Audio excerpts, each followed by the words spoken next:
Бала сабақ оқығысы келмесе, себебін мұғалімнен сұраңыз. Сәлем достар, сіздермен бірге ғажап әлем арнасы.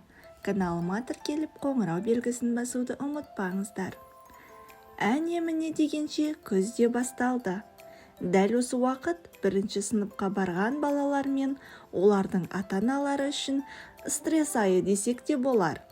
Бала үшін бұрын-соңды болмаған орта, мүлде айналыспаған істер, жаңа режиммен бас қатыратын білім, түсіну қиын тапсырмалар. Ал ата-ана үшін баласының жаңа қызығы мен шыжығы басталады. Бірге отырып үй тапсырмасын орындаудың өзі бөлек бір шаруа. Осының бәрін есепке алсақ, ата-аналар мен балалар үшін мектепке киім-кешек, оқу құралдарын түгендеумен дайындық бітпейтінін ұғамыз. Ең маңыздысы психологиялық дайындық. Осыған дейін қолға алмаған болсаңыз, әлі де кеш емес. Себебі шаршаудың көкесі, стрестің серкесі бармаймын деп байбалам салу бәрі алда. Айта кетейік, мұндай мәселелер тек мектеп табалдырығын алғаш аттағандарда ғана емес, жалпы бастауыш сынып оқушыларында жиі орын алады. Оқушының мектепке психологиялық дайындығы мен бейімделуіне жағдай жасауда ата-ананың рөлі өте үлкен. Осы рөлді лайықты алып шығу үшін не істеу керек? Қарым-қатынастағы қиындық. Әрбір оқушы мұғалімнен және сыныптастарынан екі жақты қысымды бастан кешіреді. Мұғалім бұрын-соңды мүлде үйреншікті болмаған жаңа тәртіпке бағындыруға күш салады. Ата-анасының ықыласы мен назарына тойып өскен бала ұстаз алдында көптің бірі ғана болып қалғанына көнгісі келмейді. Балалар кішкентай болғанымен олардың да өзара ережелері бар және жеткілікті түрде қатаң. Олар өздерінің жаңа өмірлерінде кім қандай роль атқаратынын оқу жылының алғашқы күндерінен бастап-ақ анықтауға кіріседі. Балаңыз бірден басты рөлдердің бірін ала алса жақсы. Ала алмаса күресуге, тартысуға, кейде жеңілуге, жеңілісін мойындауға тура келеді. Ақыл-ой еңбегіне дайын болмау. Бірінші сынып оқушысы үшін күніне бірнеше сағаттық ақыл-ой еңбегі қиынға түседі. Әсіресе жаңа тақырыпқа үй тапсырмаларына зейінін шоғырландыру өте қиын. Бірақ сабақ күнделікті жалғасатын процесс. Үнемі назар аударуды қажет етеді. Егер ата-ана ақпаратты қабылдауға үйретпесе, аз сөйлесе және сұрақтарына назар аудармаса, баланың оқымаймын деген байбаламы көп күттірмейді. Ұйымдастырудағы олқылықтар. Бірінші сынып оқушысы өзіне өзі қызмет ете білуі керек. Мысалы, киім ауыстыру, жуыну, ертеңгі болатын пәндердің кітап-дәптерлерін ауыстыру, оқу үстелін ретке келтіру, тағысын тағылар. Бірақ мұны өздігінен үйреніп кетуін күту қателік. Оған жұмысы мен уақытын ұйымдастыруды ересек адамның үйретуі маңызды. Әйтпесе, аз уақыттың ішінде заттарын да, өмірінде де, миында да бей-берекетсіздік орын алады. Физикалық жүктеме.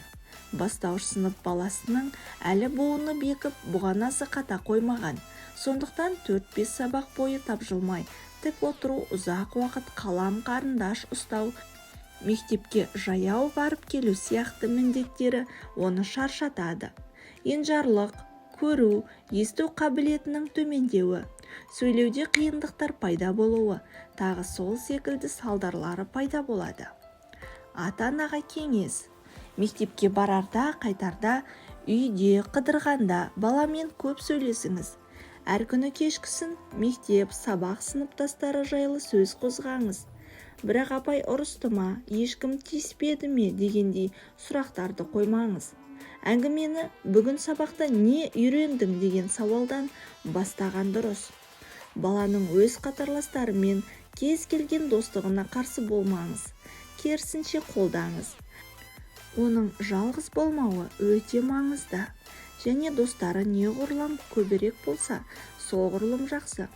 Оны басқа балалармен, әсіресе сыныптастарымен салыстырмаңыз. Қажет болса, тек кешегі өзімен бүгінгі өзін ғана салыстыруға болады. Тым жоғары талап қоймаңыз. Бастауыш сынып балаларына қателесу, тапсырманы нашар орындау қалыпты жағдай. Сондай кезде бала ата-анасының көңілі қалғанын көрмеуге, өзін кінәлі сезінбеуге тиіс. Қолынан келмей жатса, тапсырманы дұрыс орындай алмаса, жазалаймын деп қорқытпаңыз. Есесіне қолынан келген әрбір ісі үшін мақтап-мадақтаңыз. Бала мектепке барғысы келмейтінін айтса, мұны міндетті түрде мұғалімімен талқылаңыз. Бірге іздегенде себеппен шешімді табу оңайырақ. Балада назарын аударып, ойын шоғырландыру дағдысын жаттықтырыңыз. Бұл үшін арнайы ақыл-ой жаттығулары бар. Ғаламтордан іздесеңіз оңай табасыз. Баланың кішкентай миын үлкен көлемді ақпаратпен толтырып тастамаңыз. Бұл жаста қосымша ақпарат ізденуді үйренуге тиіс емес. Тыңдап түсінгенін айтуды, негізгі мен қосымшаны ажыратуды үйренсе, еңбекқорлық пен ұқыптылықты дамытса, сол жеткілікті. Уақытын басқаруды, шаруаларын жоспарлауды, тынығуға уақыт бөлуді және дұрыс демалуды үйретіңіз. Күннің режимін жоспарды бірге құрыңыздар. Сол бойынша әрекет етуін қадағалауда ұстаңыз. Үй тапсырмаларын орындауды кешкі уақытқа қалдырмаған жөн. Сабақтан кейін тамақтанып бола салысымен үй жұмысын орындауға отырғаны дұрыс. Егер үй тапсырмаларын орындау 1 сағаттан көп уақыт алатын болса, әр сағат сайын 10-15 минутқа үзіліс жасап, миын тынықтырып тұру керек. Бала күндіз ұйқысы кеп тұрғанын айтса, рұқсат беріңіз.